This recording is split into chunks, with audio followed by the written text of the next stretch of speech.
Assalamualaikum warahmatullahi wabarakatuh. Di sini saya akan menjelaskan hukum syariah di kitab Rawai'ul Bayan muhadharah kedua. Hukum syariah.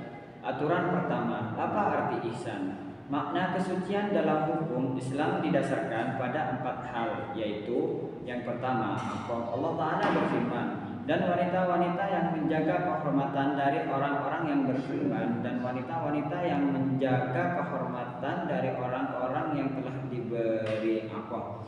Kitab Allah yaitu akikah wanita mukmin dan akikah ahli kitab. Dan yang kedua, kebebasan. Allah Subhanahu wa taala berfirman, dan jika mereka melakukan perbuatan keji, maka bagi mereka hukumnya adalah setengah dari hukuman wanita merdeka. Surah An-Nisa. Artinya hukuman yang dijatuhkan kepada seorang budak wanita adalah setengah dari hukuman yang dijatuhkan kepada seorang wanita merdeka.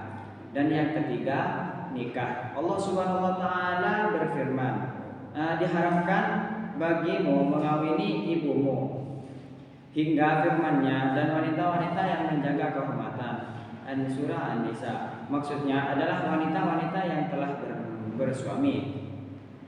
Dan yang keempat yaitu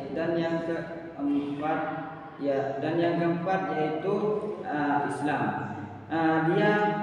Dia berkata, siapapun yang menyatukan Tuhan maka dia tidak suci. Maka seorang menjadi suci melalui kesucian, kebebasan, Islam, dan pernikahan.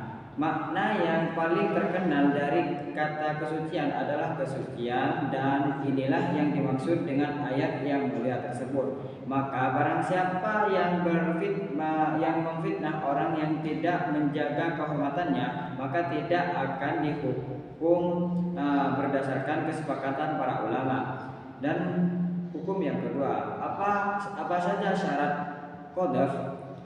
Ada syarat-syarat yang harus dipenuhi agar suatu perbuatan menjadi suatu kejahatan yang dijatuhi hukuman cambuk.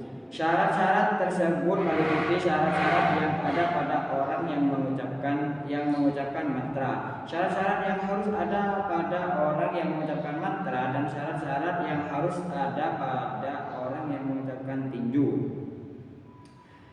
Itu tersedia pada benda yang dilemparkan kepadanya.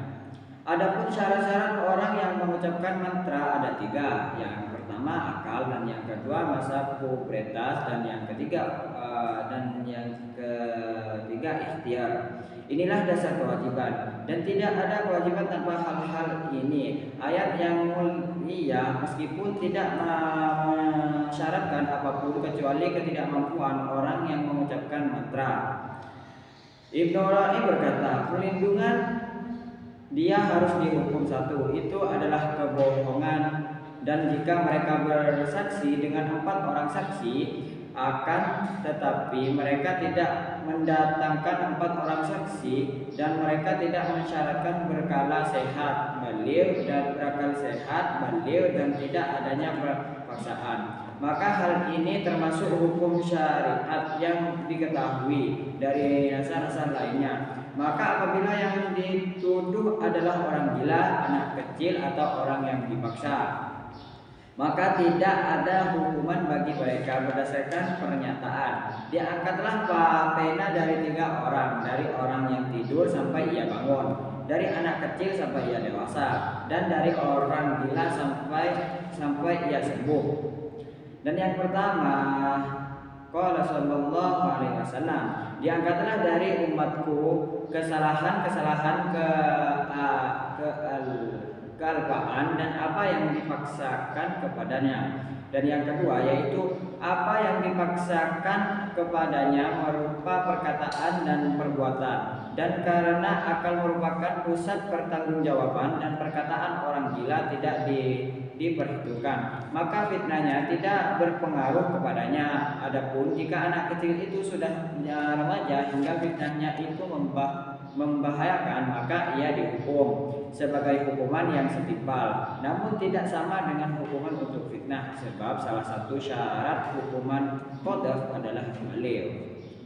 Cukup sekian. Apabila ada tutur kata yang salah, mohon maaf sebesar-besarnya, dan apabila ada pertanyaan ditulis saja di kolom komentar. Assalamualaikum warahmatullahi wabarakatuh.